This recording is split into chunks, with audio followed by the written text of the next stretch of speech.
పరిస్థితి, దారుణమైన సంఘటనలు రోజు మనం వింటూ ఉండే పరిస్థితి ఈ ఆంధ్రప్రదేశ్ రాష్ట్రంలో కూటమి ప్రభుత్వం అధికారంలోకి వచ్చాక మనం చూస్తూ ఉన్నాం. ఎందుకంటే గత 20 రోజులుగా తీసుకుందాం, గత 20 రోజుల్లో ఎన్ని సంఘటనలు మనం చూసామో. సాక్షాత్తు హోమ్ మినిస్టర్ గారి సొంత జిల్లాలో పక్క నియోజకవర్గమైన రాంబిల్లి మండలంలో ఒక 11 ఏళ్ల బాలిక మీద అత్యాచారం జరిగింది, కేవలం 20 రోజుల్లో జరిగిన సంఘటనలు. అలాగే సాక్షాత్తు హోమ్ మినిస్టర్ గారి నివాసం ఉంటున్న విశాఖపట్నంలో తీసుకుంటే ఒక మైనర్ బాలికను మోసం చేసి ఒక యువకుడు గర్భవతిని చేయడం జరిగింది. అలాగే పక్కనే ఉన్న శ్రీకాకుళం జిల్లాలో తీసుకుంటే ఒక దివ్యాంగురాలిని తెలుగుదేశం పార్టీ కార్యకర్తే గర్భవతిని చేయడం జరిగింది. అలాగే కర్నూలు జిల్లా కోవెలకుంటలో మైనర్ బాలికను మద్యం తాగి ఒక వృద్ధుడు అత్యాచారం చేయడం జరిగింది. ఇలా చెప్పుకుంటూ పోతే ఎన్నో సంఘటనలు, రోజు మహిళల మీద ఏదో ఒక సంఘటన జరుగుతూ ఉంది, మనం వింటూ ఉన్నాం. కానీ ఈ ముఖ్యమంత్రి గారు కానీ, హోమ్ మినిస్టర్ గారు కానీ, మంత్రులు కానీ మహిళల భద్రత కోసం, రక్షణ కోసం ఎటువంటి చర్యలు తీసుకోవట్లేదు అనేది స్పష్టమైంది. రీసెంట్గా మనం తీసుకుంటే తిరుపతిలో జనసేన నాయకుడైన కిరణ్ రాయల్ అనే వ్యక్తి వలన లక్ష్మి అనే వ్యక్తి బాధించబడి ఎంత ఘోరంగా కన్నీళ్లు పెట్టుకుని రోడ్డు మీదకి వచ్చి తన కష్టాలు చెప్పుకుంటే కనీసం ఈ కూటమి ప్రభుత్వం ఏమైనా ఆ మహిళకి రక్షణ ఇచ్చిందా, ఆ మహిళకి ఏమైనా న్యాయం చేసిందా అని నేను అడుగుతూ ఉన్నాను. ఆమె కేసు పెడితే కనీసం ఎఫ్ఐఆర్ లేదు, ఒక విచారణ లేదు. ఎంత దారుణం! ఒక మహిళ రోడ్డెక్కి కన్నీళ్లు పెట్టుకొని తమ బాధని వ్యక్తం చేస్తే కనీసం విచారణ కూడా చేయరా, ఒక కేసు కూడా ఉండదా? ఇంత దారుణంగా మహిళల రక్షణ ఉంటుందా? మహిళలకి ఇంత దారుణంగా అన్యాయం జరుగుతుందా ఈ కూటమి ప్రభుత్వంలో నేను అడుగుతూ ఉన్నాను. అసలు తిరుపతి జిల్లా అంటే ముఖ్యమంత్రి గారి సొంత జిల్లా.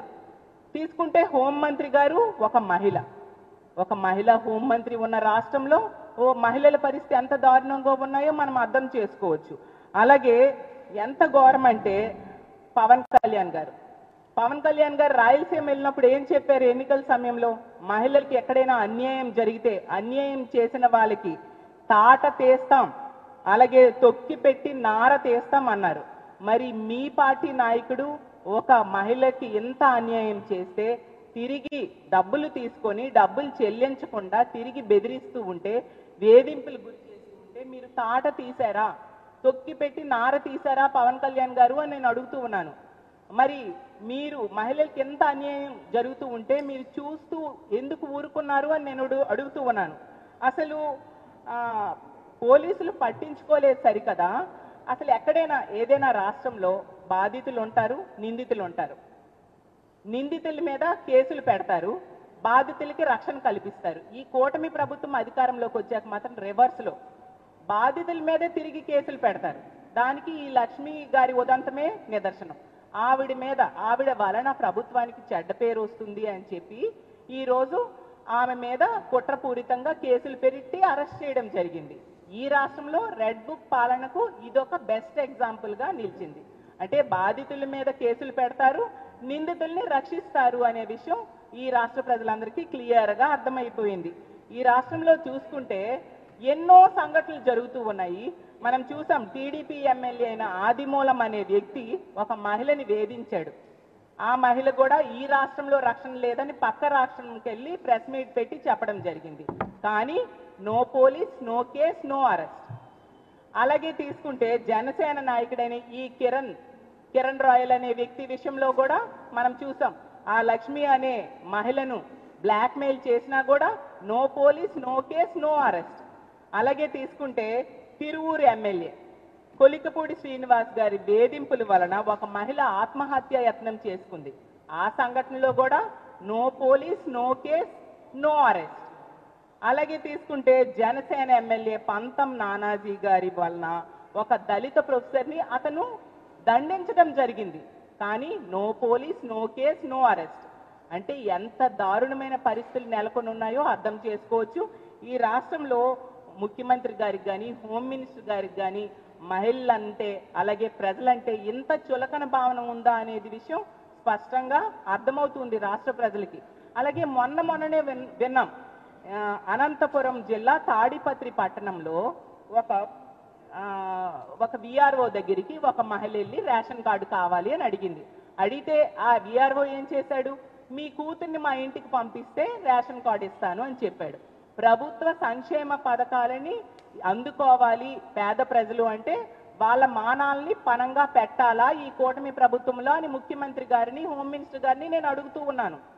గతంలో జగన్మోహన్ రెడ్డి గారి ప్రభుత్వంలో ఒక సంక్షేమ పథకం ఏదైనా రావాలి అంటే ఇంటికి వచ్చి ఇచ్చేవారు.